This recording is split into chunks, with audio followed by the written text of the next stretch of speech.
up, Grizz Nation? I am Evan Hayes with my guy Jared Davidson, and we are here with a post-game bounce as the Grizzlies finally get back in the winning column as they get a 118-104 win on a Friday night against the Dallas Mavericks. It was a good win. Feels good to get back in the winning column. Jared, how you doing, my guy? How you feeling about this win, man?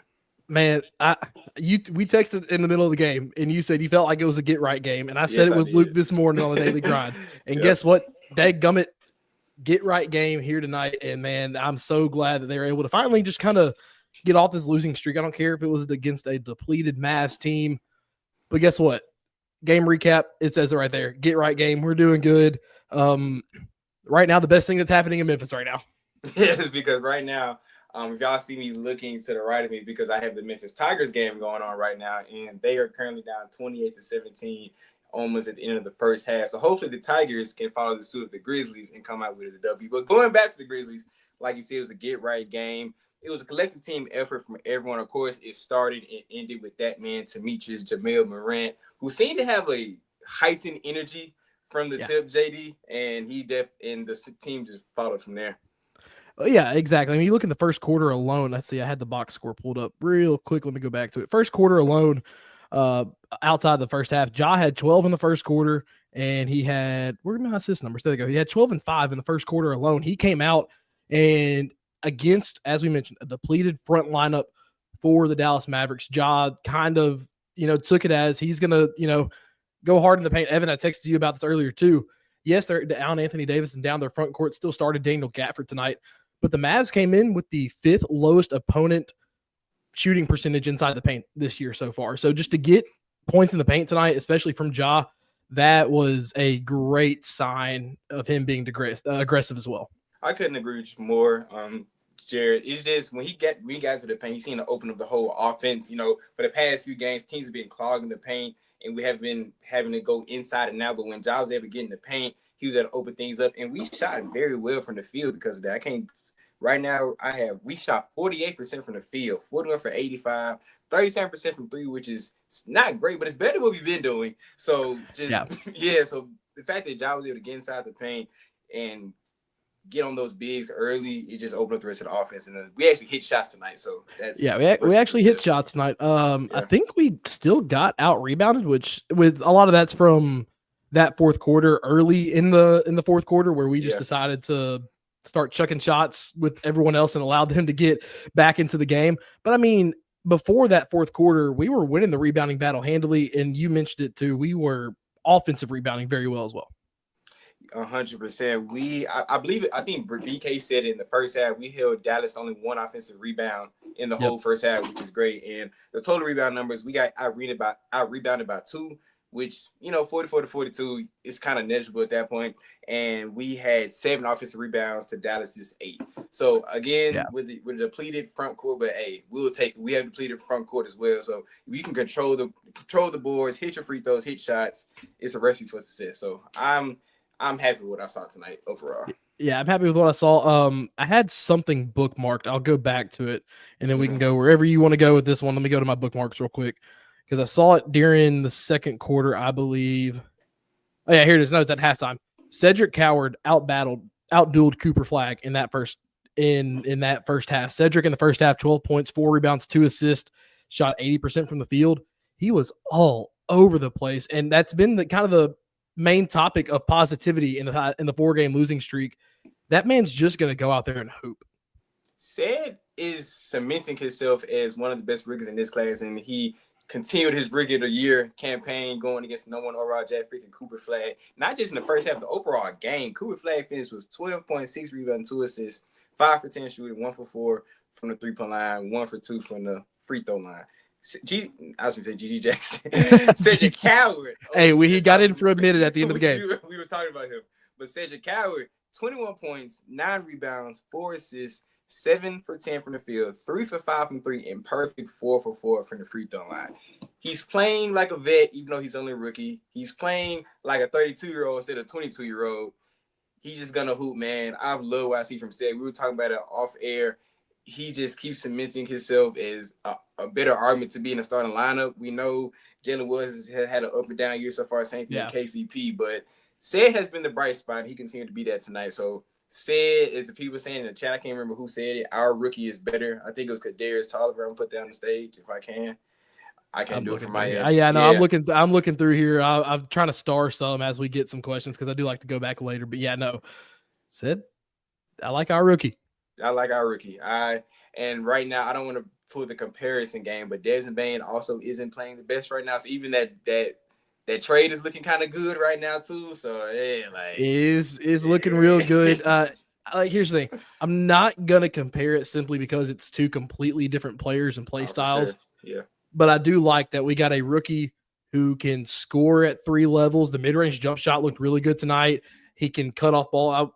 The conversation after the Houston game was his ball handling is not really there yet, but that's going to be something that comes to him as he figures out the nuances of the NBA. But man, everywhere else, he's got a high IQ, a really high IQ for a rookie. I'm glad you said that. What I love watching Said is just his defensive intangibles. Like, he just knows how to rotate properly. Something that rotation has been a downside for this team early in the season. Like, our defense rotation has been bad, but it's been possession where he's shading to 2, 3, 4 guys on one possession. He just seems to be in the right place at the right time. So we all talked about in the preseason his offensive game was slow, but his defense was there. Now we see his defense turning into his offense. He's rebounding the ball. He was the team high rebounder. I can't stress enough of how good Said has been. I feel like he's just going to get better because he's playing comfortable. He's not forcing anything. No. It'd be different if we were a bottom of the West team. We're just feeding him, okay, you're going to get up 20 shots a game. Like, he shot 70% from the field tonight, and he's getting everything within the offense. So I'm sorry, man. I'm stepping my flag now in the post-game bounce. He should be starting. He should be starting. That's been the entire conversation on every post-game bounce.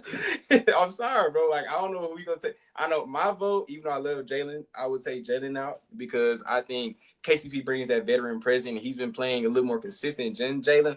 Of course, I'm not going to say I would. Evan, you're about to open up a can of worms in our chat for saying that. I don't care. I don't care. It's my first post-game bounce. I'm coming in hot. I don't care. I respect it. This game just cemented it for me. I don't want to say cemented it, but it's definitely made me feel a lot better about that take. Because he just looks comfortable. It's hard. That's the word I got to keep saying because he just looks comfortable. The game comes easy to a guy that just this time last year was still trying to get mobility in his shoulder. You feel what I'm saying? He was coming out of surgery, and now he's playing NBA basketball and being a positive asset to winning, man. So I'm sorry. And you just talked about KCP being that veteran. How about tonight, man? 5 of 7 from the field for KCP. Didn't force anything. The shot looked smooth. I'm going to say this about the entire team, not just him. Everyone seemed to hit rhythm shots inside of just off passes out of double teams. It felt like the first time tonight that we truly saw rhythm shots go down. I agree. That's what happens when you hit shots. You have some. It happens when you hit shots. You have some fluid. I think KCP said that in the halftime. Just have some fluidity in the offense. Just guys hitting open shots, guys hitting open lane. We saw us playing with pace, but also in control. We didn't see a lot of, at least in that first half, we didn't see a lot of live ball turnovers. Something that we've been suffering a lot in the previous game. So you have the ball moving fast and it's not sticking to anyone, and guys can't just go under screens and just clog the paint. And we can keep defenses honest. We can see this translate to hopefully into the OKC game and games from there. Oh my gosh, I don't think you realize how happy I am that you just said that we are making passes consistently and constantly moving for the first game this entire year, and we're 4-6 now. So we are at the 10-game mark. We're at that. We are at that 10-game mark. How do I want to word this? I completely blank. So yeah, we're 4-6 now. Where was I going with that thought? Anyways, our first eighth of the season, first eighth of the season. But I was going somewhere with that. Okay, yeah, here we go. So do you remember first day of training camp when T.I. kind of said it's all about conditioning, it's all about going fast, it's all about going like 100%? He goes, speed kills. Speed kills. He would rather make the pass and make a mistake and then not make the pass. Or like he's basically saying they wanted to be a fast team, but there would be mistakes early. Tonight was the first night that I truly felt like we actually played like that, and not only succeeded, but I just played like that in general, where he was talking about making the fast passes.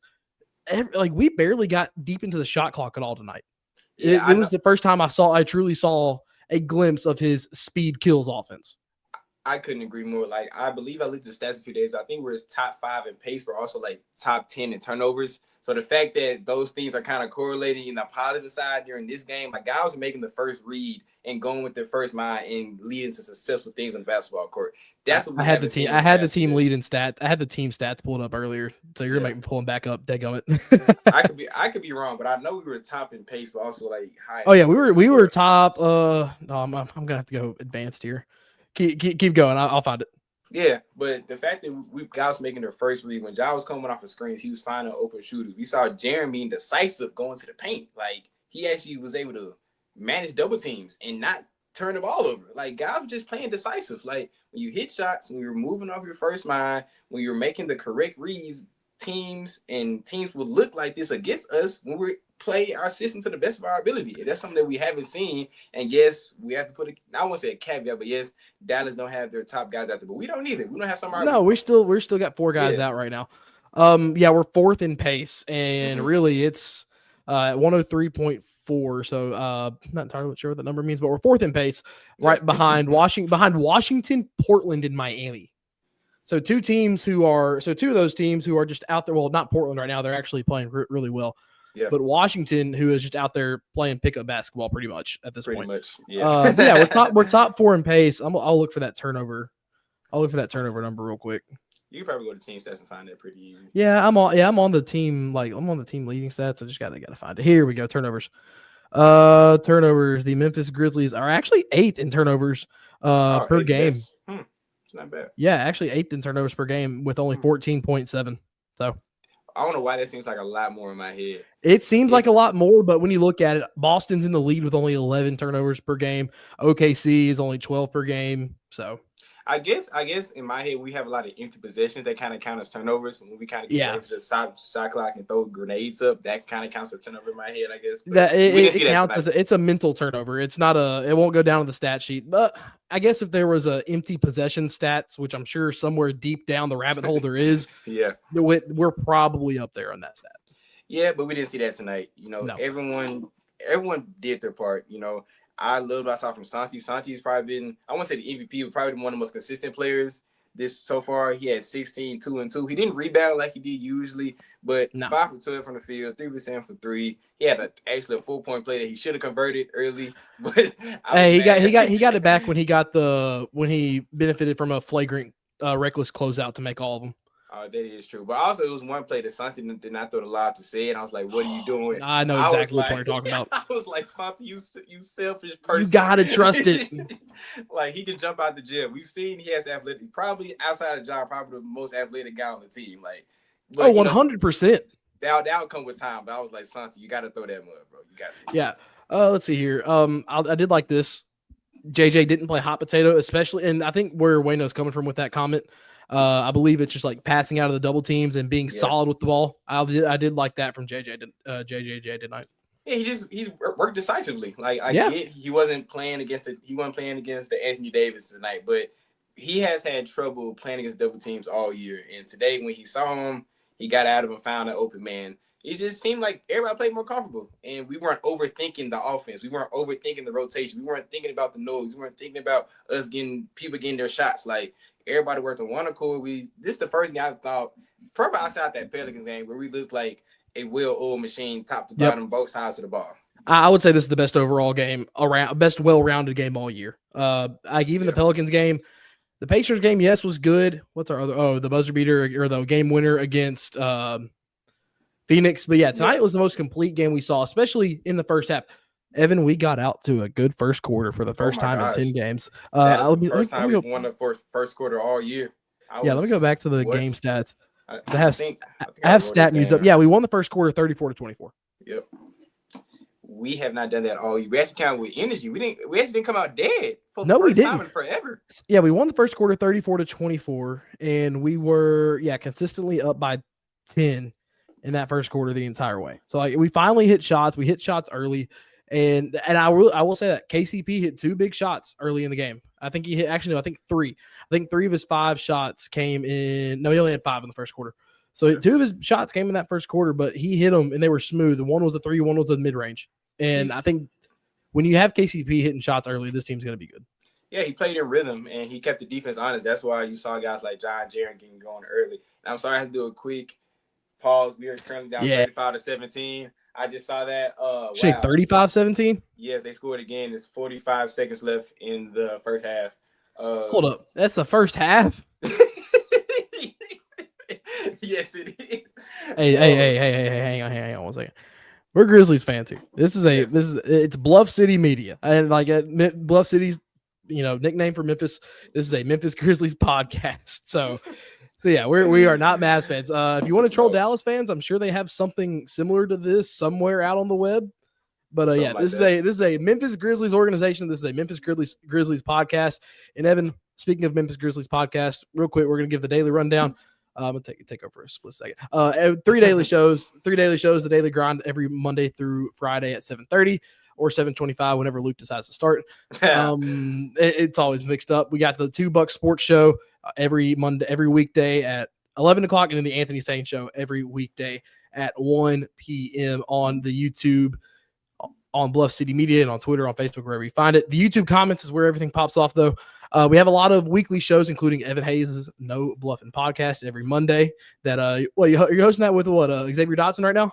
Yes, I'm holding that with Zay Dotson. Sweet. We took a little month off because my original coach Chris is just dealing with just some personal stuff. He'll be back soon. Oh yeah, but we love Chris, we love Zay, so y'all tap in with your will on Mondays. Chris, my fellow Broncos fan. We got a plethora of Tigers shows that we have on this network as well. I believe we have a 901 soccer podcast too. We do. Tigers Untapped as well. Tigers Untapped, the Night Court podcast every week with Memphis Grizzlies analyst commentator Brevin Knight and then Rob Fisher. So yeah, we just got all the shows going on. We got 3 daily shows, and stick around for every single weekly show as well. But I do want to talk. I see a comment. If you see from Grizz Girl 179, can you put that one on the screen real quick? Which one? She said, "Go Grizz, getting a little joy back."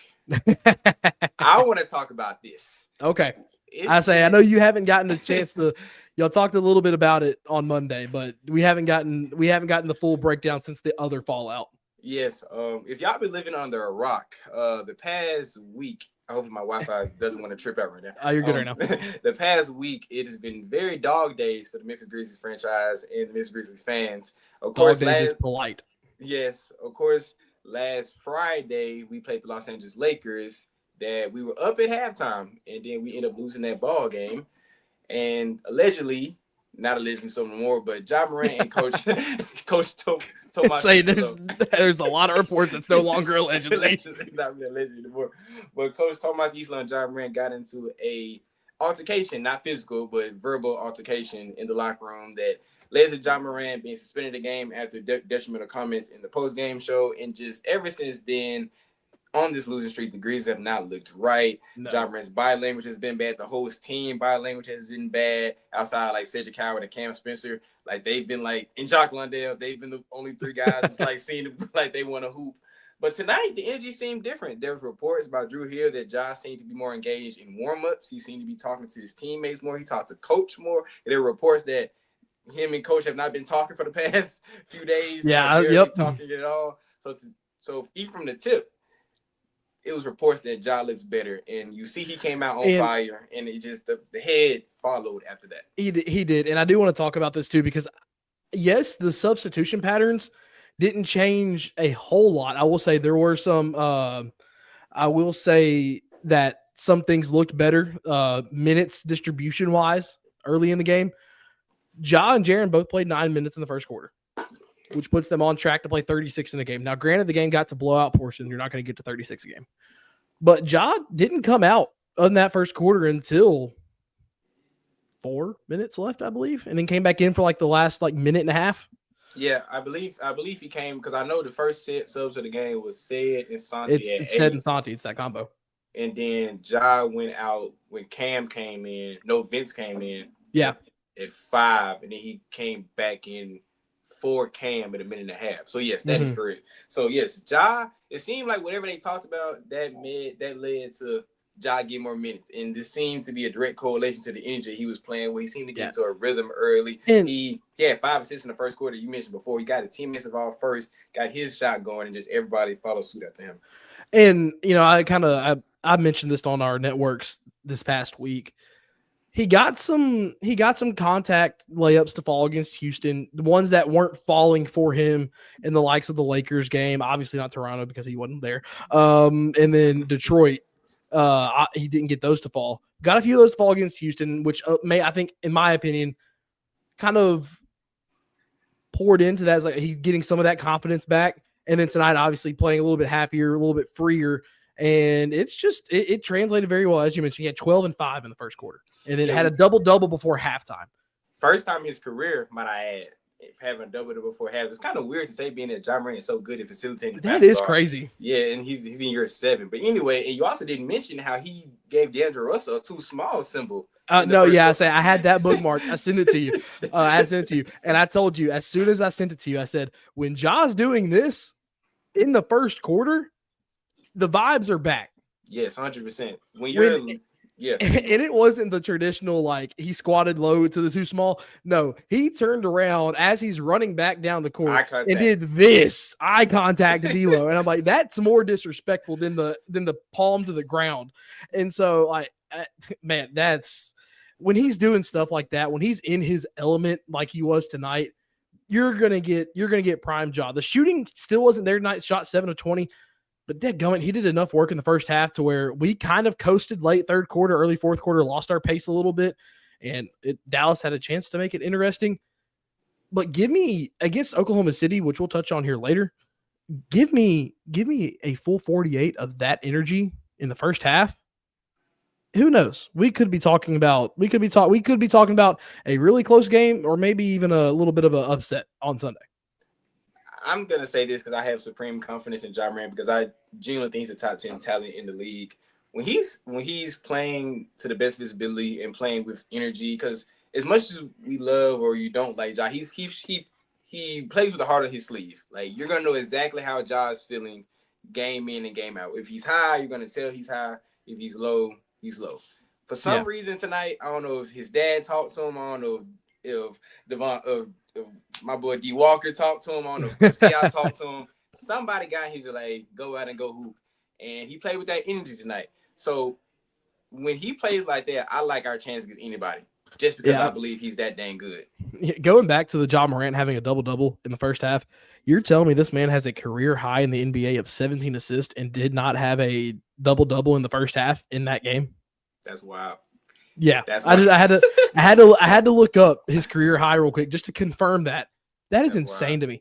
Also, speaking of what was said on the broadcast, Evan, one mention of Zach Edey and how today was. So when the initial report came out that he had surgery, today I think it was Rob Fisher who said it. Today marked exactly 6 weeks, and they said 6 to 9 weeks of being reevaluated. Now, who was not re-signed to a hardship 10-day? Charles Bassey. The way that works is you have to have 4 players who have missed 3 games, I believe, and none of them are coming back in the span of 2 weeks. We're close to Zach Edey. And you also didn't mention how he's been recalled to Memphis Hustle twice. Yeah, he's been I think 3 times now. He got called today. He got called today too. Oh, I didn't see that. So he got called today as well. So if people that don't know, when guys are coming back from injury and they're trying to slowly allocate themselves back to NBA basketball, teams often transfer them down to the G League affiliate to work out, get some run against some other bigs, NBA level bigs, at least some above average NBA level bigs, and get themselves going. So the fact that Zach, and we've seen footage of him working out in practice without any braces, without any boots or anything like that. So that's a good sign. So the fact that's a great sign at that. So the fact that Zach Edey, we're close to getting Zach Edey back. We seem to be, it's only one game sample size. We seem to be having the Ja Morant we love to see back, and an offense that I feel like will work great when Zach Edey is there. As a Grizzlies fan, I am very excited because the pick and roll of Zach Edey and Ja Morant in this offense, I feel like can take us to the next level. Yeah, and they're going through the practices. That's why they're down there. Gigi did request to go down there to get more work in. But BC's out a little longer. That his timeline was 6 weeks, and his timeline was 6 weeks, and we've only been 3.5 weeks, I believe, because his timeline came about a week before the season started. I believe. Hold up, keep talking. I could be wrong. I think that. Hold up. I would I'll be happy I'd be happy to be wrong on that one. But I mean, yeah, so guys get sent down there, especially too at this early stage when you have guys trying to come back to make their season debut because the G League does start late November. And the G League does start late November, so you're getting those guys acclimated to some game time action as well as the G League guys. So Gigi and Edie are probably getting some run against the Jemai Mashaks of the world. You have to get as a center for Zach Edie. Wayno, cover your ears because I know you liked this player a while back. You got to get runs against the Armando Baycots before you can come back and get runs against the Steven Adams. That is true. I just want to bring this up. My math could be completely wrong. I'm not in school for math. I'm a communications major, so I could be wrong. Hey, there's a great saying. I'm a communications major as well. There's a great saying that my professor said. There's a reason we didn't go in for math because we are calm. It's like we don't do math.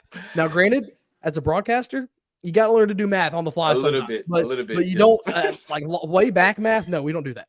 Yeah, but the Shams tweet about BC was on September 26, 2025.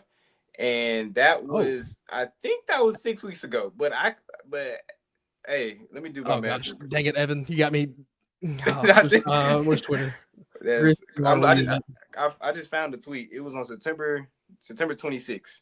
So October 26th, that's 4 weeks. We're right there, bro. We're maybe at 6 weeks. We haven't heard an update too, though. That's the crazy part. That's the thing. I would expect a Brandon Clark update. At least I would hope one soon because we're right at the 5.5, 6 weeks mark from that original report. So yeah, we are. Also, to shout out to the comment section. Thank y'all for being here tonight. Oh yeah, a little bit more laxed on the comment section. I think that's because you have you got the Tigers playing tonight as well, and a lot of people are there because it is a home game. Yeah. So I know a lot of people are in the building for that. And you can't even check in here because the service in the Liberty Bowl is terrible. Hot garbage. Terrible.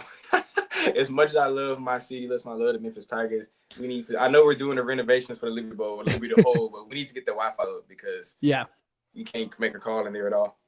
So yeah, keep that going. Where is this? Grizz PR. You would think I'd be able to search it on the account, but you would hope so. Because I typed in Clark and we're not there. But yeah, I 100% agree with this. I have one starred, but when it just pops it up. Yes, we are off DEFCON 5. I don't think anyone. Okay, never mind. There were several people that were there. There was a lot of our comments that were there.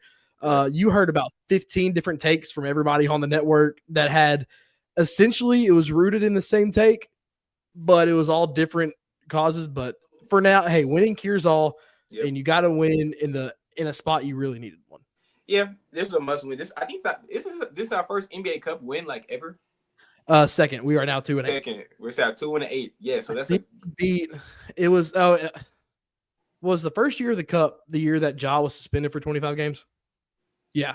Yes, it was. Yes, that was. And he came back. His first game back wasn't a Cup game, but the second go around against the Pelicans that he played was a Cup game, and we beat them. So 2-8 during Cup games. So we're improving our record. It's stopping in the right direction. But you talked about winning Kieran Gall, and I want to talk about that. So obviously it's just a 1 game sample size, and obviously it feels good to get a win. Sorry, I have a medication, but I'm not gonna take that right now. I forgot to turn my alarm off. Anyways, I don't need to pass out on the show, man. No, it's not that. I'm good. I'll tell you before I go to sleep. Okay. But yes, of course, winning carries everything, and of course, it's been a lot of riff-raff about Tomas Islo not being the coach. He shouldn't be, and he should be gone and all that. But I think, kind of like you said, this is what Tomas Islo's vision is to what his vision is for this overall team. So do you think if we repeat this type of game, repeat this style of play, do you think the narrative on Islo should change? And what was your kind of side on this whole Islo rotations and all this thing? Because I feel like this is the best game, like you said. So if we keep seeing this, I think. Okay, so going back to that Lakers game, which I know I don't want to go back to it, but I think Ja had a right to be angry and mad. He went about it in the worst way you could have by going to the media. Yeah. I think it took that headbutting collision between those two to get to the point where like we're hopefully getting to tonight. You saw. I've had Mhm. I've had one drink. We're fine. It's okay. Yeah, it's okay. It's all good. Dude. But no, I mean, I think it took a little bit of headbutting because Ja wasn't necessarily happy with the system to start, and neither were a few other people. But I mean, you gotta at some point, you gotta cater to your star players, but you also have to respect the man who's making the calls. And I like that we now looking back on it as we are now a week removed, officially 1 week removed from that Halloween night. I am happy that we had that collision because you saw glimpses of it against Houston. You saw tonight, obviously, what happened in that first half. You saw a little bit better minutes distribution, and you saw Ja get downhill finally and able to create. He looked so in tune with everything, making quick passes across to the corner. He had one tonight on an assist to Wells on one of his threes that just was a quick pass, hit Wells right in the chest, and Wells did a flyby dribble, and it was an easy three. And so, like, my whole take now has changed. It took that butting of heads to hopefully right now, which is the first step in the right direction, to get to a spot where we finally start seeing the mending of how John and Jaren like to play and need to play with the offense that T.I. wants to go. Now, T.I. still has his faults. Jaren still has other faults. Jaren needs to take more than 9 shots. Now, granted, he shot 60-something% tonight. He needs to take more than 9 shots. And that's like I said, he went about it the wrong way. The problem was quiet. Yeah, that's the way. That's what I'm saying. Like, he went. Yeah. That's the whole like shtick of him going about it the wrong way. It wasn't just the media; it was what he did on the court. But yeah. So looking back at it, you need that butting of heads. It's a rookie head coach trying to coach a team who is entering this year's not going to be a prime year unless who knows if we start rattling off game after game or 8 of 10 games in the next 10 game stretches. But I mean, you take the season increments of 5. You went 3-2 in the first one. You go 1-4 in the second one. You have an increment where you go 4-1 in one of these 5 game stretches. But you needed that butting of heads. That's the end all be all. There's still things that are going to change a little bit. My temperaments have receded a little bit on T.I. My take is the old saying. Sometimes you have to break a few eggs to make an omelet. Yes, and that's how I saw this whole debacle over the past week. I was never just a T.I. like disbeliever. Like, I always thought he was a very knowledgeable guy, and I liked him for this franchise. I didn't like his rotations. I said that then, and I'm still saying that now. I still don't like his rotations. Ja played 32 minutes tonight, so it is better. But he was on. And like I said, we were up by almost 40 at one point. Yeah, I think in Houston he played 35. He played 35 after the first quarter. He was on pace for 36. Yeah, so you see that more. I've always said you want your 2 best players playing north or south of 35 minutes. That should be like their baseline. So if they're hitting that every night, cool. I don't like their robotic substitutions. Like, I hate exactly at 8 minutes. Somebody's coming in. Like, and I sent a message to one of our group chats, and I said, like clockwork, with 8 minutes, Santi and Seth are at the scorer's table. I hate that because the starting 5 was flowing. Like, we came out. I believe we were up by like 8 when they. I believe like at the 6th we were up by like 8 or 7 or like it was a 2 or 3 possession game. I'm like, the starters are flowing. KCP already hit a shot. Jar already had 3 assists by the time KCP and Santi came in the game. Just let the starters rock out. So I don't like his robotic substitutions, and I feel like Ja Jaren should be playing more, but we're seeing the slow increments of change. But I was never on the boat that he shouldn't be the coach. Like, when you have a guy that's knowledgeable and holds players accountable, that's what you need. We look at the pantheon of NBA stars that's had great coaches. They also have the coaches got in their ass when they needed to. Jordan talked about it with Phil Jackson. Kobe talked about it with Phil Jackson. LeBron talked about it with Tyronn Lue, Eric Spoelstra. Like, you still see it. You still see it with Tyronn Lue, no matter where he's at. Exactly. So you have, and of course, you can have your opinions on Taylor Jenkins or not. I didn't personally like him, but he didn't hold Ja to the level of accountability it seemed like T.I. is at. And Ja is still a young star. He's in years. I think he's 26 now. But 26. Yes. So you still need a guy, older gentleman, that's going to hold a young star to a high standard because he's that damn good. And there were reports that came out that our current veteran, KCP, went and got in Ja's ear a little bit. It was. So that's why, again, why you keep speaking the starting lineup. But we're gonna talk about that right now. But just have him on the roster makes that difference. So if this is the product of basketball we're going to see, and also we're still missing Ty Jerome, who's a big part of this philosophy right now, because I would love to see him. Imagine how many champions the Spurs would have missed out if Tim Duncan Ford win. Exactly. And Tim Duncan was the most mild-mannered dude ever. No, Manu crazy self, Tony Parker was sleeping with his teammates, people, but who kept it all together? I'm sorry, I had to bring it up. It happened. You know what? But who kept it all together? Greg Popovich, because he held guys accountable and got in their tail when they needed to. So, yeah, 100%. Real quick, going back to the Brandon Clark thing, we never got a timeline. What you mean we never got a timeline? We never got a timeline for Brandon Clark. I thought you said that we reevaluated in 6 weeks or something. No. So, back on September 26th, that Shams tweet, I went back and found it on the Grizz PR. Because they announced they provided updates with four different players. They announced one with Brandon Clark, Cedric Coward, Zach Edey, and Jaren Jackson. Jaren Jackson, that was the one where he was talking about ramping up his basketball activity to get back from his turf toe. Zach Edey talked about the return to play. He's set to begin ramping up basketball activities. Cedric Coward, that's when they announced that he would be a full participant in training camp. Excuse me. And then Brandon Clark, here's the exact wording. Brandon Clark has fully healed from a high-grade right PCL sprain that was sustained on March 19th. However, in connection with recent offseason training, he has experienced right knee synovitis, which will require arthroscopic procedure to address. His return to play timeline will be announced following the procedure, but a full recovery is expected. I scrolled up all the way back to the most recent injury report for this game. There was no timeline. So he got another surgery. Yeah, so he had basically cleanup surgery. Now, Rusty is on vacation. He's our he's our Ask Dr. Buckets guy. Yeah. But we don't really have anything from him yet.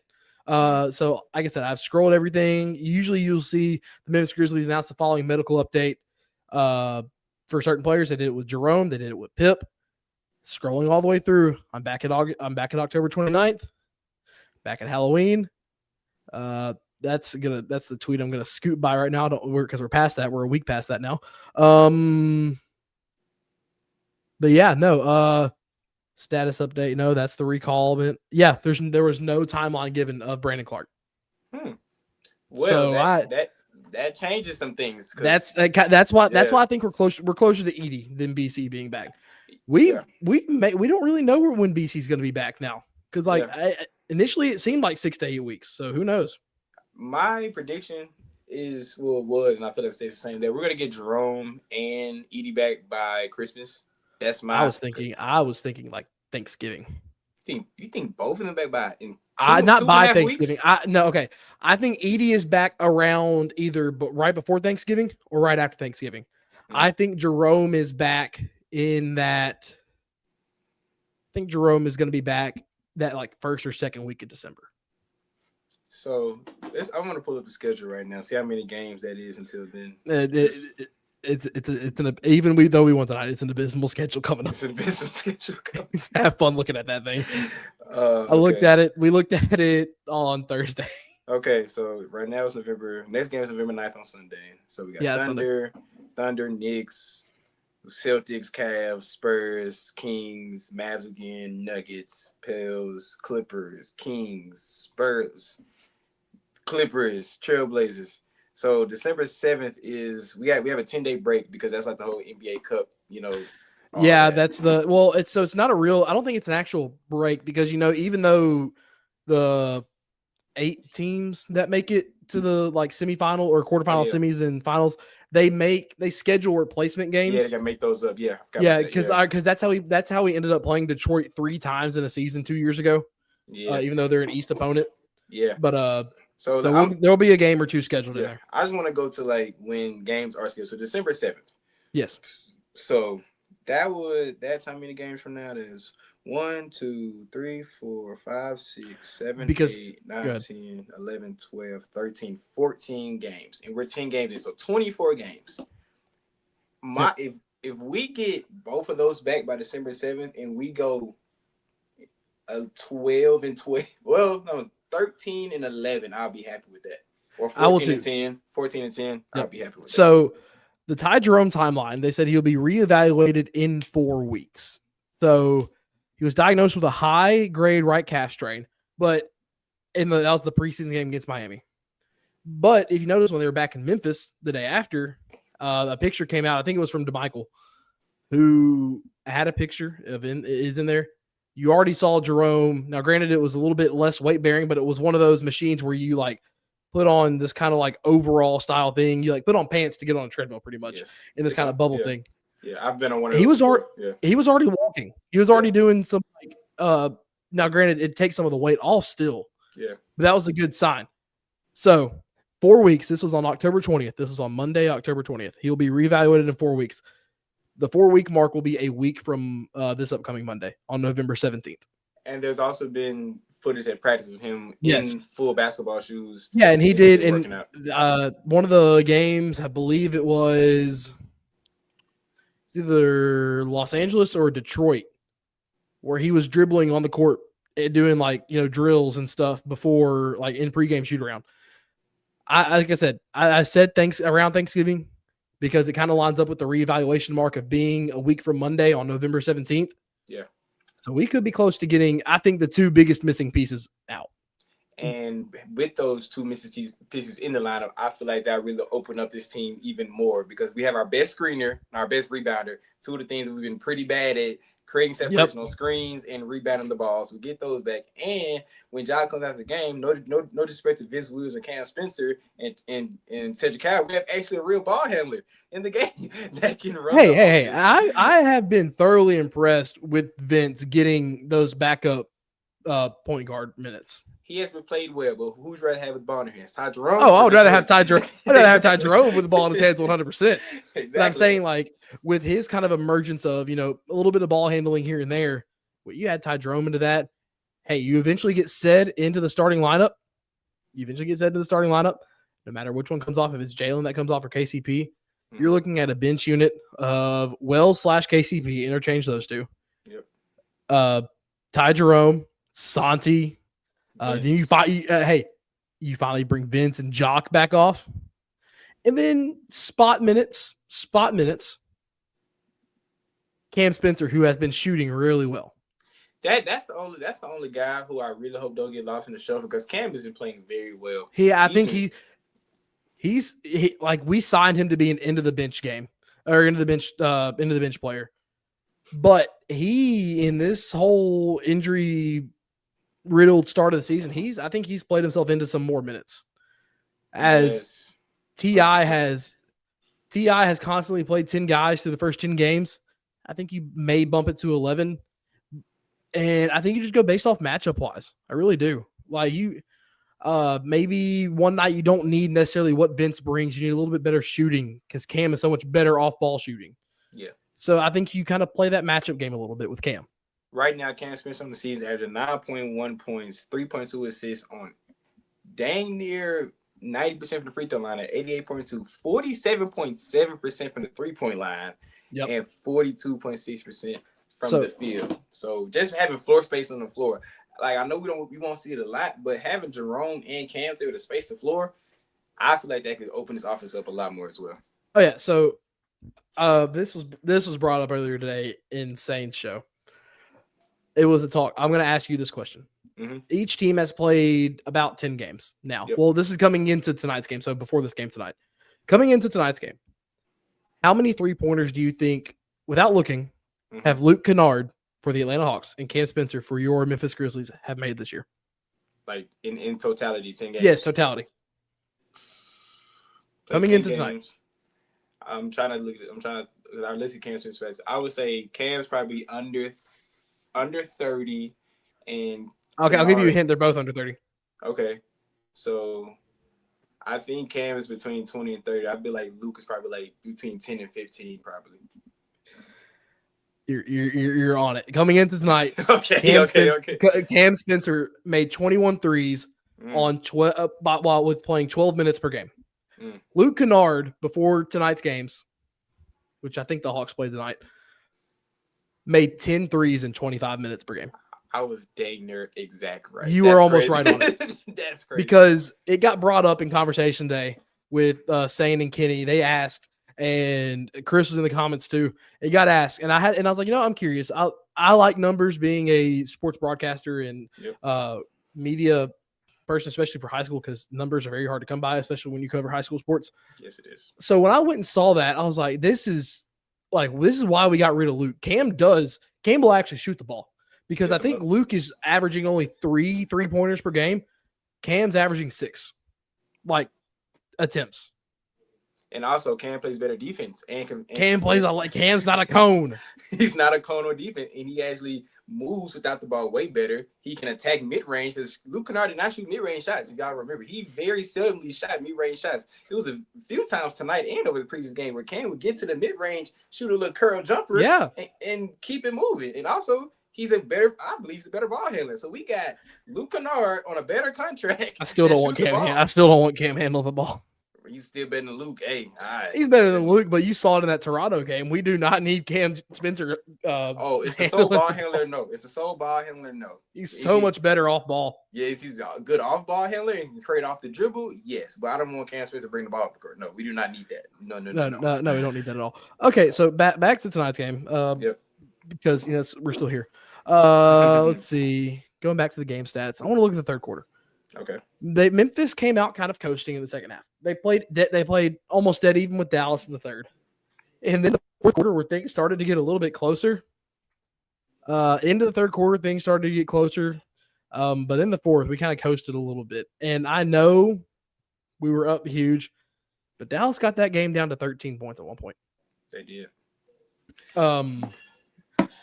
I would like to see more focus down the stretch, no matter how much we're up by, because you needed this game. And for all you nerds who care about this NBA Cup dieheartedly, I personally hate it. I like it, and I'll get to a different. We'll talk about that. We're gonna have some. Evan, this is your show, but we'll talk about NBA Cup. Yeah. But I like the NBA Cup. I do. I wish it was different formatted. For all you nerds, point differential is some of the deciding factors. But yeah, Wendell said it best. You can't take your foot off the gas, because if you give, we saw it in game 3 of the Thunder series last year. We were up by 30. Yes, Ja went out, then all the wind was sucked out of the sails. But you let your foot off the gas in this league, you're going to lose some games you shouldn't lose. But I agree with you, but that comes down to leadership as well. Yes, we are praising Ja because he came with a better energy. He was the leader, the head of the snake tonight, and the body followed. But it's also on Ja and Jaren and Coach T. I said, hey, we can't let the foot off the gas. We have to beat this team till they give up, because Dallas, they're coached by Jason Kidd, a very well-coached team. Yes. They're not going to give up unless you literally make them give up and let them phone it in from the third quarter. So we have to play a full 48 minutes, which we haven't done yet. And that's what the lingo term to everyone, we have to play a full 48 minutes. But it's true. It's true. It's the most cliche thing you can say, but it's true.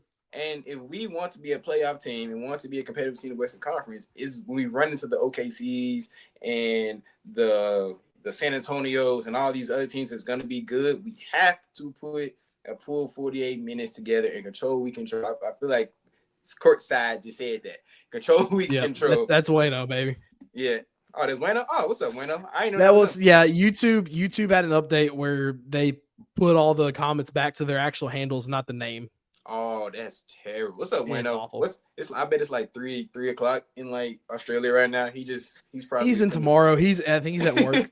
It's Saturday there already. Yeah, so Saturday. Hopefully not. He's chilling on the front porch, probably watching. Shout out Wayno, bro. But yeah, probably making some dope paintings or drawings too. Oh yeah, probably grilling some. Oh dang, we're down by 38-17. I'm getting distracted right now. I'm sorry. We're getting our tails kicked right now. But anyway, if I say what I want to say on this show, Kenny, I'm gonna get a text from Kenny later. We may get flagged. Man. But anyway, back to tonight's game. Yeah, it's all about the leaders coming in and say, hey, keep the main thing, because we don't want these type of bad habits to follow us into the games that actually matter. Well, every game matters. I'm talking about when it comes to playoff time, because we don't want to see another situation like I said in game 3, where when Ja gets out, all hopes is lost. Knock on wood, heaven forbid Ja or Jaren gets knocked out. You see what I'm saying? Like not injury wise, even when he gets subbed out, you can't let teams go on runs like that. Yeah, because it seems like, and that's been a trend in the Ja Morant era. When Ja Morant goes out, the team stagnates. It seems like, what do we do without Ja? And the team kind of loses our energy, our juice a little bit. Yes, I understand that's why you brought Ty Jerome in for, but he's not here right now. Being that he's not here, you have those complimentary guys like Vince, like Santi, like Javon Small. If he gets minutes in that playmaker role, we have to find a way to consistently get offense going when Ja isn't in the game. Tonight we showed that a little bit, but in that third quarter it faltered a little bit. So going into Sunday's game against a deep OKC team, you can't let those stretches of basketball happen, because that's a team that no matter if SJ's in the line or not, they're gonna keep offense going no matter what. And that's why they're so good, because they wear you down collectively, because they don't just hit you with the heavy hitters all game with SGA and Chad and Hardenstein and Jalen Wimby, even though he's out the lineup right now. As a collective, they wear you down, and we need to not repeat that same trend tonight going into Sunday. Yeah. So the Hawks did play tonight, and I wanted to do a little box score hate watching, but Luke Kennard did not play tonight. He DNP is crazy. No illness. That's what they labeled it as. That's what they labeled it as.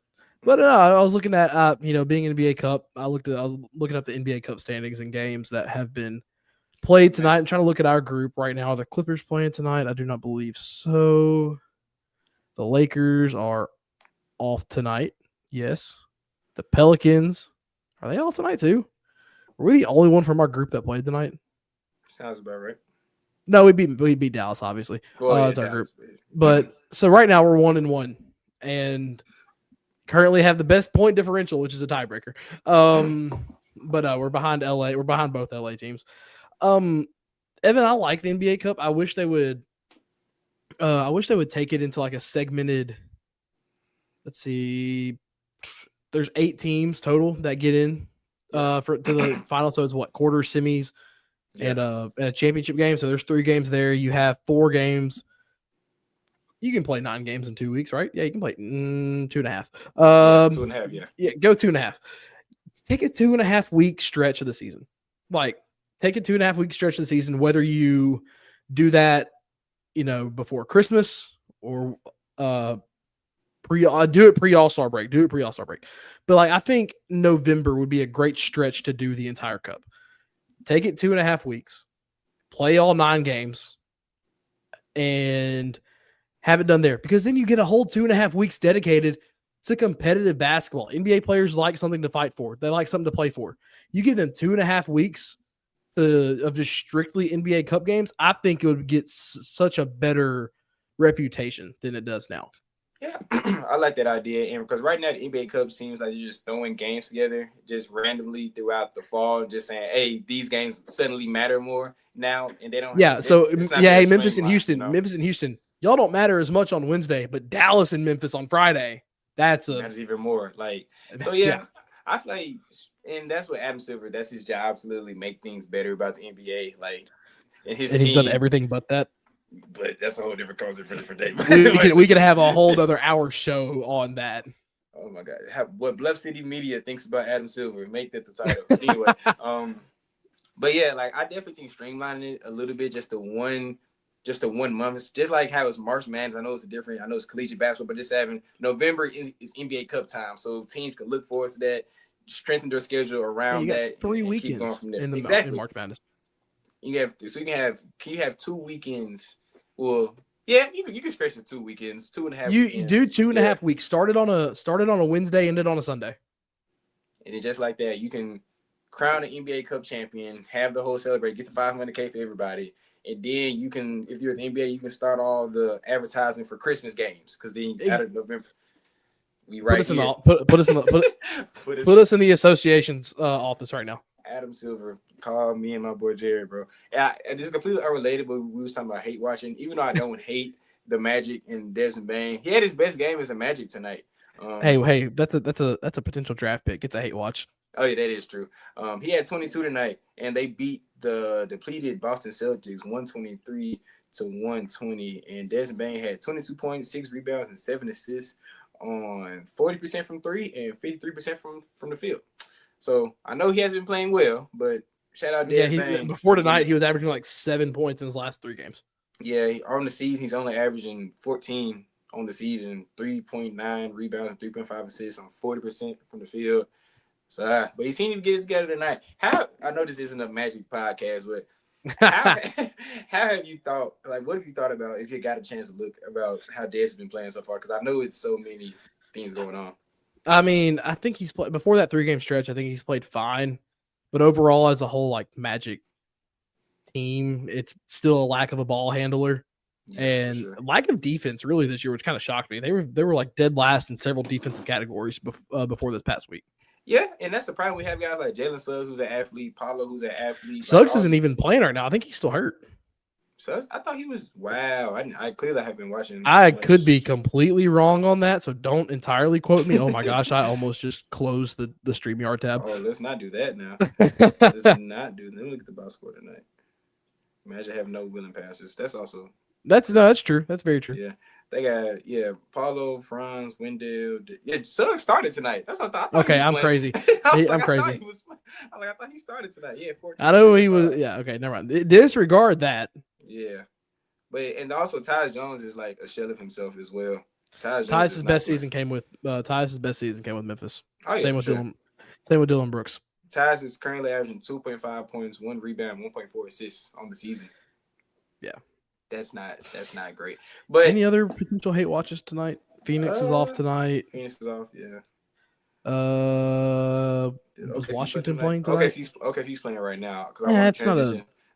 It's a hate watch. Yeah, because I don't like them. I want to. Oh, here you go. Yeah, hey, great transition. Yeah, I'm gonna transition into tomorrow's. Well, not tomorrow. Well, for Wayno. Tomorrow. Hey, don't scare me like that. For Wayno.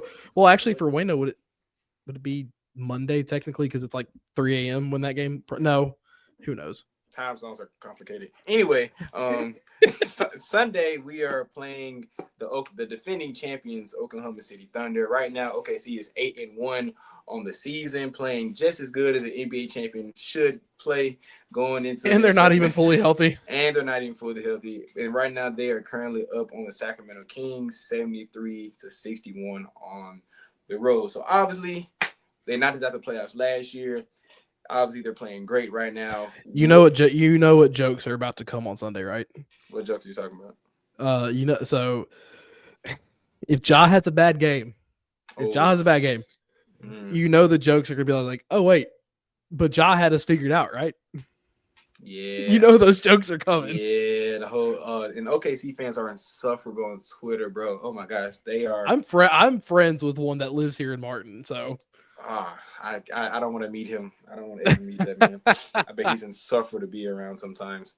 But anyway, it's funny. Like side note, our whole broadcast crew from college, my junior year, because he was like our social media / sideline guy. I'm a Grizzlies fan, obviously. Shout out to the new hoodie as well. I'm a Grizzlies fan. Davis, who was our play-by-play guy, is a Celtics fan, and Dylan is a Oklahoma City Thunder fan. So we had a wide range.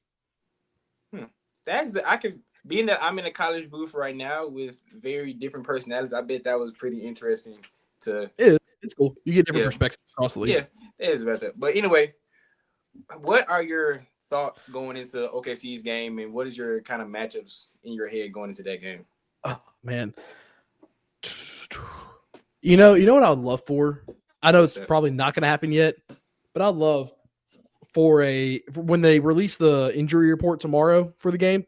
Yeah, I would love to see a Zach Edey questionable tag, but I would. Yeah. I know it's probably about a week or two still early. Yeah, but I'm trying to think like matchup wise. Dude, Ced's probably not going to be plugged into the starting lineup yet. Although that would be the perfect game to do it. Yes, it would. I think Wells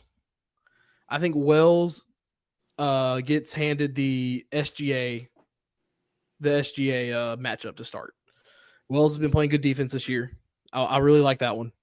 Down low, what was their starting? Well, yeah, I know, but like, what was their starting five tonight? Because like, I don't know. Right now. Do both of them start? Yeah, they got Hardenstein, Holgram, SGA, Carson Wallace, and Mitchell. It's their starting five. So there you go. So Chet and JJJ, obviously. This is good. Don't call me crazy, but this, I think if KCP plays the way he did tonight, I think we can win that battle. If Jalen Wells, because he probably won't get SGA when we're on offense. Yeah. I think Jalen Wells can win that battle. I have full faith that on the offensive end that Hartenstein can get that Jock can get some good looks on Hartenstein. Especially if Ja passes the way he did tonight. Yeah. And it's also a big game.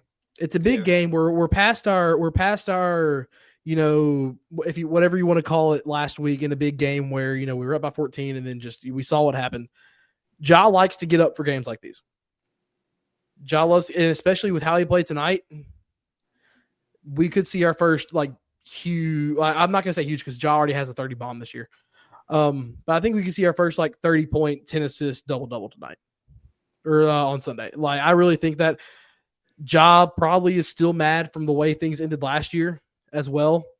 And this is really where we started to see the first gellings of Ja and T.I. last year. Because, Ja openly praised him last year just after the postseason. So honestly, we called tonight a get right game.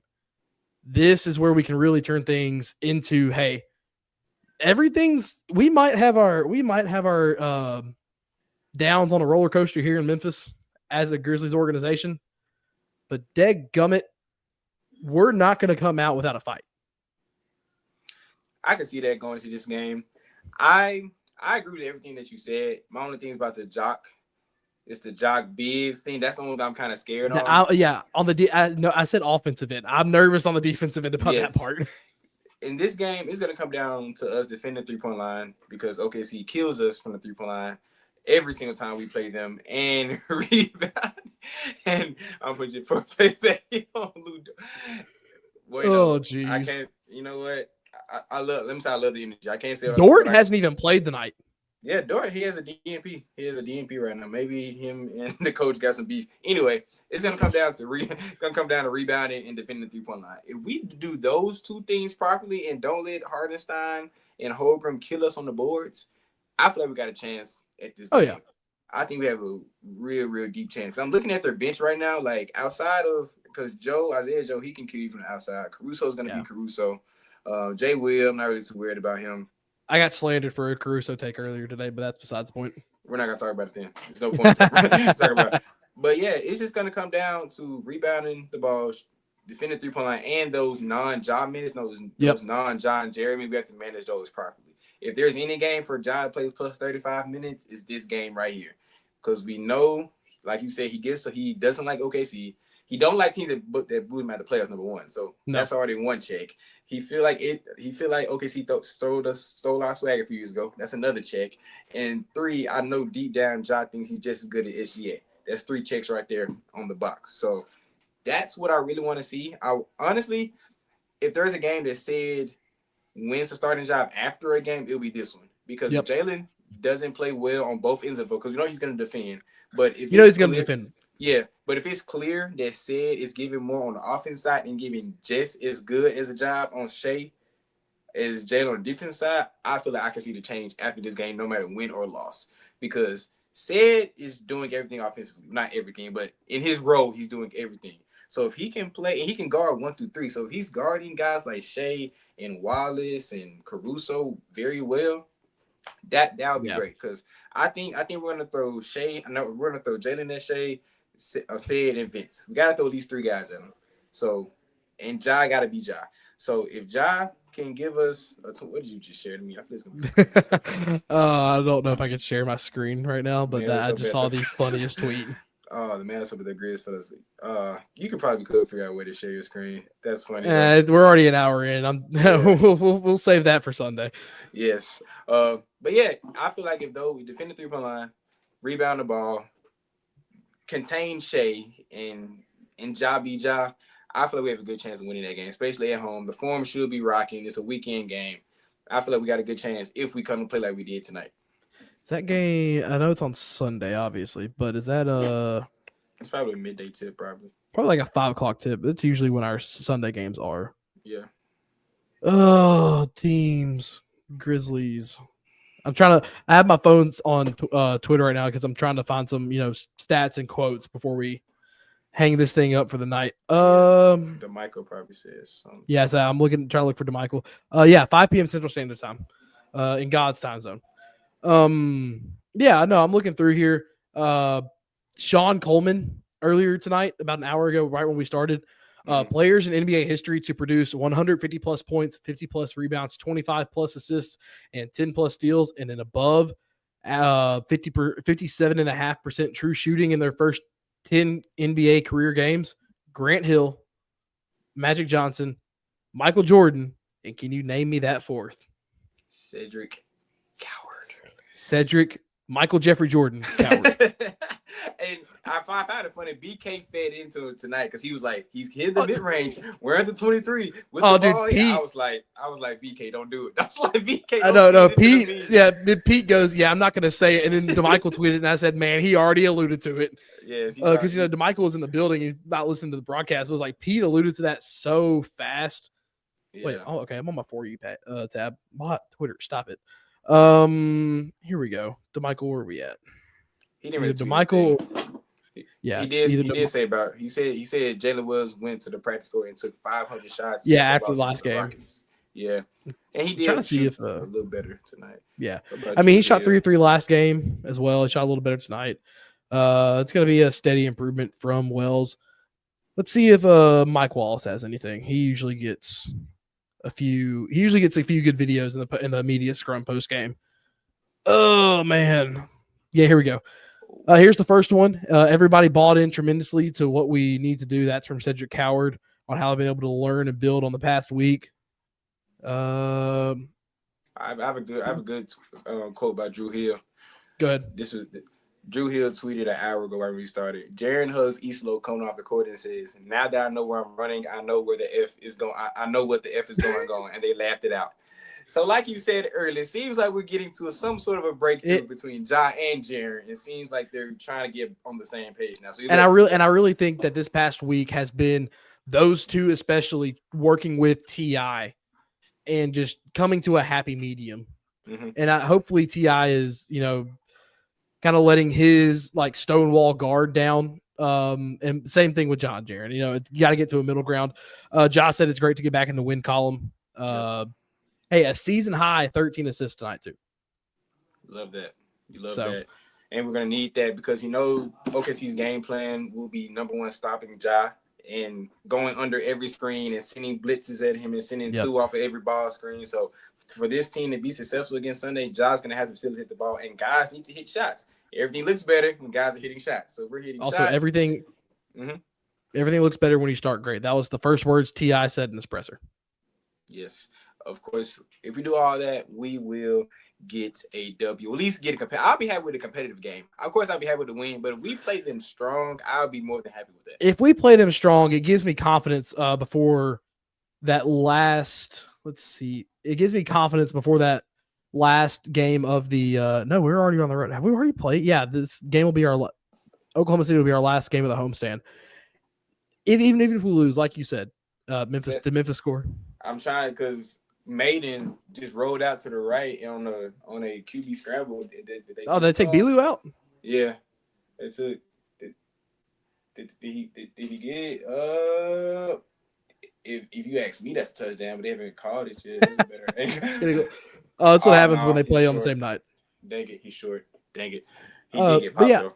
Yeah, keep going. If they play him competitive, even if we don't win, even if they don't win, play it competitive. Give me some more confidence before you go on the first long road trip of the season. You got a 4-game road trip coming up after that game. You're at New York, you're at Boston, you're at Cleveland, and then you're at San Antonio. That's a tough little 4-game stretch on the road. But give me something to take out of that game. Even if we don't win, even if we get beat by 10 and it was close late, give me something to go out. Give me something to go off on that one. What's the number one thing you would like to see if like for that feeling to have that has to happen for you to have that feeling that I feel good going into the 4-game stretch? be in a dogfight. Get the same effort you had in the first half tonight. Obviously, Oklahoma City is going to score more than Dallas. They're going to hit more shots. Yeah. But if you're close the entire game, and then say Oklahoma City pulls away in the last 5 minutes, but we're close the entire game. I want to see some fight, obviously. But if we play them hard for 43 out of the 48 minutes, and it's like a 1 or 2 possession game before Oklahoma City pulls away, I think I'll be happy. That'll be the only moral victory that I'll even consider taking. I agree with that, but I feel like it starts and ends with number 12. If he comes out with high energy and takes the challenge of going against SGA and tries to avenge how he got taken out in the first round series last year, then I'll be happy, because when Ja's happy, the rest of the team is happy. Might be the game. That might be the first game where you see Ja try to end somebody's life on a dunk. Yeah, because if he gets that energy going out, and then he gets that energy going out, and they trot out Lou Dort, who hasn't even played tonight, and he sees Lou Dort in the lane, he's going to try to murder that man. Yeah, maybe. I'm trying to find Ja's stats in the playoffs last year in the 3 games that he did play. Oh, I had stat muse pulled up earlier. He had in the game 1 he had 17-4. Game 2 he had 23-6, and game 3 in one half he had 15-5. So he was playing cool, like he wasn't playing up to elite Ja Morant standards. No. Yeah, so even then you want to see Ja playing to the best of his powers, and that means 25 plus 8 to 12 assists, 3 rebounds. He had 2 steals tonight, which is great. So if that man is on 10 coming out of the gate, I'll be happy with whatever happens after that. And also too, before we end the show, I will say last year we started the season really well. Well, I say really well. We played against a weaker stretch of teams at the beginning of last year, and we were more healthy, but we lost close games against teams we should have beat. This year we've got thrown into the fire. And I like that. Because you know how last year we were number 2 in the West, then the hard part of our schedule hit, and everything snowballed, fell off a cliff. I like that we're starting with a tough schedule, especially with the adversity that we've already faced this year. Yeah, get your battle scars early. Battle scars early, because then you get to games that you should win later in the year. Every game is huge in the NBA. We saw that last year with 3 straight game winners hit on us, and we finished in the 8th spot by a game and a half, but not even a game and a half, by half a game, because I think the 1st through 8th spot in the West was decided by 2.5 games total, or 2nd, because Oklahoma City ran away with 1st. But that's how tight knit the West is. Yep. I like that we're getting the battle scars early. Yeah. And that is what this stretch of basketball is, and we'll see how this team responds. But it's probably the longest post game bounce in like a week. But this is what happens when me and Jimmy. I don't know, that Lakers one was long, dude. Kenny, Drew, and Wayno went long on that Lakers one. They was trolling, and they was just mad and happy. They was that was hilarious. Oh, dude, that one. Even though we lost, that one was a joy. But I don't know if I hope you can't hear this. My dog is like. Yeah, I can hear. I can hear it a little bit, and I saw him going in and out a few times. He's got a toy, and he's just sitting here. Hang on. Okay, he chilled. But like, I don't know, he's going crazy. Before we sign off, real quick, like we said earlier, thank you all for tuning in. If you haven't already, if you're new here, you're tuned in, go to YouTube, wherever you are, hit the subscribe button, hit the like button, hit the notification button, because we have 3 daily weekday shows, Monday through Friday. You have the Daily Grind with Luke Hatmaker, myself, and Rusty at 7:30. You have the 2 Bucks with Rusty Witten and Drew Gann at 11. And then you have Anthony Sane Show with your host, Anthony Sane, and his co-host, Kenny Stubblefield, at 1 p.m. You have a lot of other daily shows. Evan has got No Bluffing. It's been revitalized. We're back and we're going. Got, like I said, I got a plethora of Tiger shows going on. 901 Soccer Podcast, Night Court. Put the notification bell on. Follow us on social media at Bluff City Media, at Bluff City Media Grizzlies, because Kenny pushes out a lot of content from clips, and yes, there's a lot of fun stuff on the way. But yeah, Evan, let's hide that. Let's go ahead and get those back up. Those are our socials on the bottom as well. Yes, sir. Appreciate y'all tuning in. And as always, tune in Sunday for next post game box. I can't remember who's doing it. That's me. If you need someone, hit me up. I will be up. I got you. I bet. And hope you see us again. As always, go Grizz. Y'all be good. Peace. Peace.